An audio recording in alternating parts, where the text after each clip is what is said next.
Greetings and namaskara, everyone.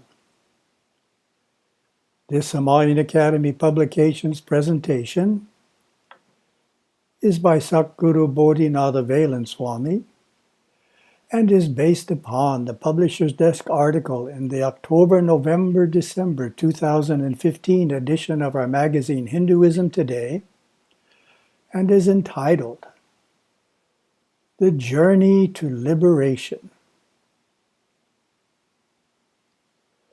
The rishis asked the gods, what must a person do if he wishes to reach the blissful state of union with God?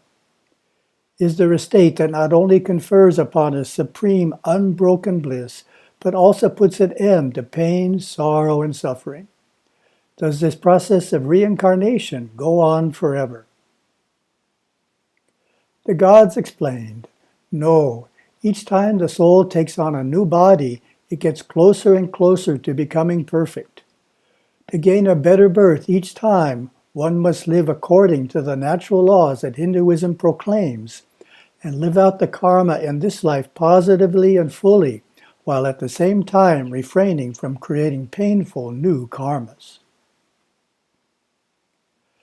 After a number of such excellent incarnations, and after God realization has been attained, the soul body becomes mature enough that it no longer needs to take a physical incarnation. Instead, it continues its evolution on inner planes of consciousness. This release from samsara is called moksha. The soul is said to be freed from the bondage of birth and death. With this dramatic passage, my Gurudeva, Satguru Sivaya Subramanya Swami, explained liberation from rebirth. To attain life's ultimate purpose, 3 qualifications must be met.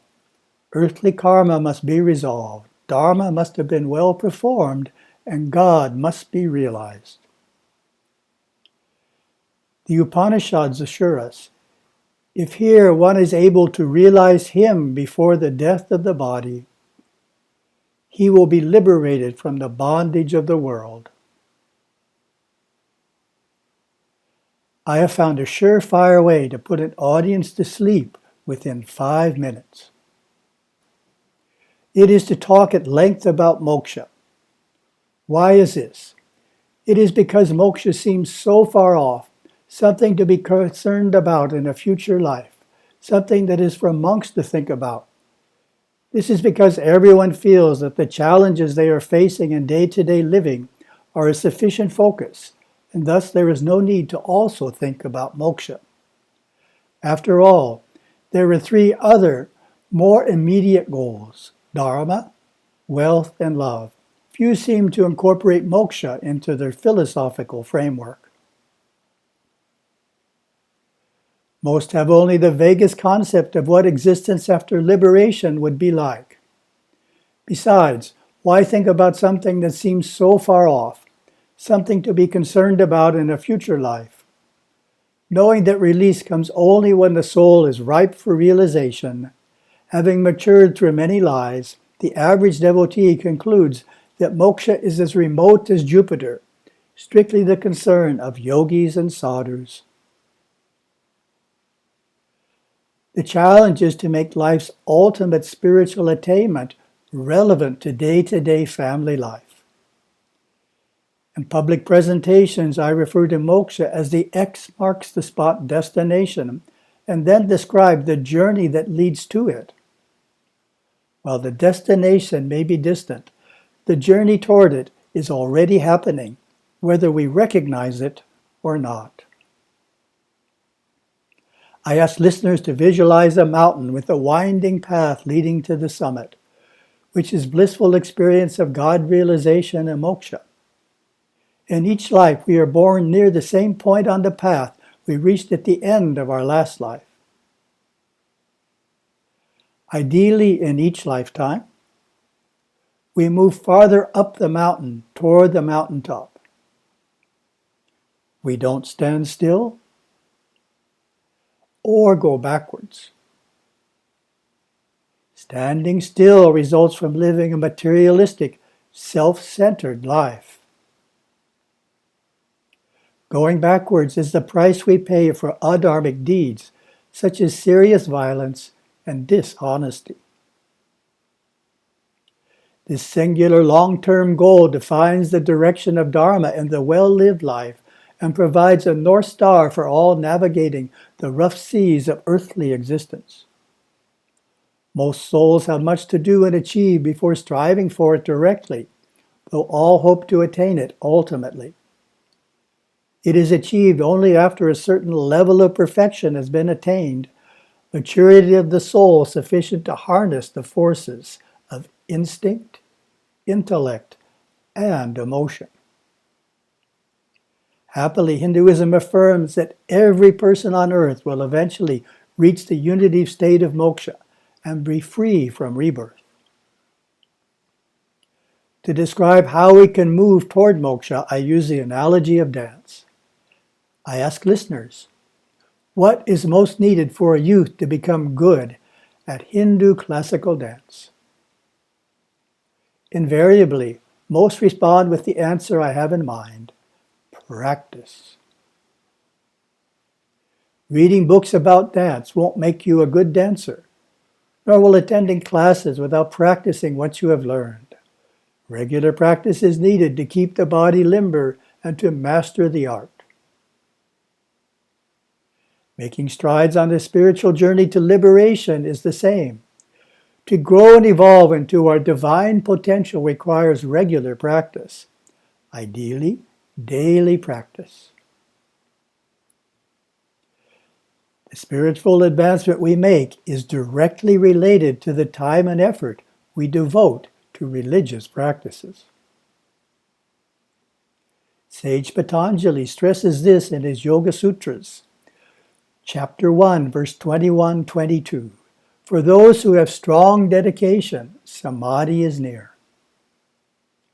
Whether one's practice is mild, medium, or intense also makes a difference. My Gurudeva taught, when the soul has had enough experience, it naturally seeks to be liberated, to unravel the bonds. That begins the most wonderful process in the world as the seeker steps for the first time onto the spiritual path. Of course, the whole time, through all those births and lives and deaths, the soul was undergoing a spiritual evolution, but unconsciously. Now it seeks to know God consciously. That is the difference. It's a big difference. He stressed that seekers who are devout, who are sufficiently awakened to practice yoga, to seek the inner meaning of life, have arrived at this crucial stage. While liberation may be lifetimes away, this is indeed the time to cognize the goal and begin molding yourself for it by living in a way that brings advancement and unfoldment of your soul. But who has the time in a normal day for a generous period of spiritual practice? Many tell me they have no time at all. Employment, transportation, eating, entertainment, exercise, home duties, and spending time with family and friends take up the whole day, every day. As a solution, I recommend shortening the period of sadhana, but doing it regularly. For youth, I suggest a 10-minute spiritual workout of worship, introspection, affirmation, and study. If you are following dharma and performing regular daily sadhana, you can be assured you are moving forward in a significant way in this life on your journey to liberation. Gurudeva reminded us, we have taken birth in a physical body to grow and evolve into our divine potential. We are inwardly already one with God. Our religion contains the knowledge of how to realize this oneness and not create unwanted experiences along the way.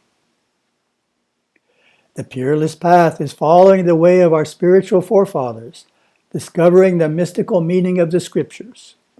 The peerless path is commitment, study, discipline, practice, and the maturing of yoga into wisdom. In the beginning stages, we suffer until we learn. Learning leads us to service, and selfless service is the beginning of spiritual striving. Service leads us to understanding. Understanding leads us to meditate deeply and without distractions. Finally, meditation leads us to surrender in God.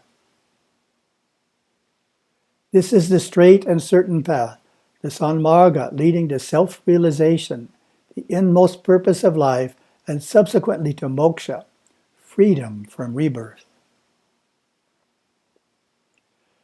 The point in evolution at which a soul earns release and the understanding of what happens afterwards is described in many ways.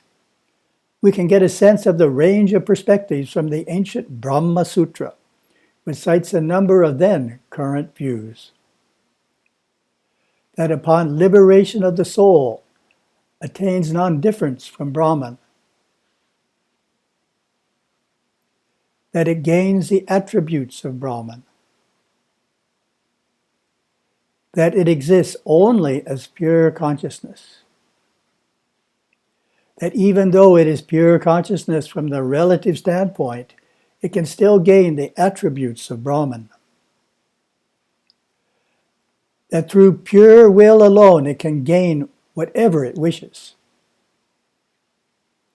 That it transcends any body or mind. That it possesses a divine body and mind.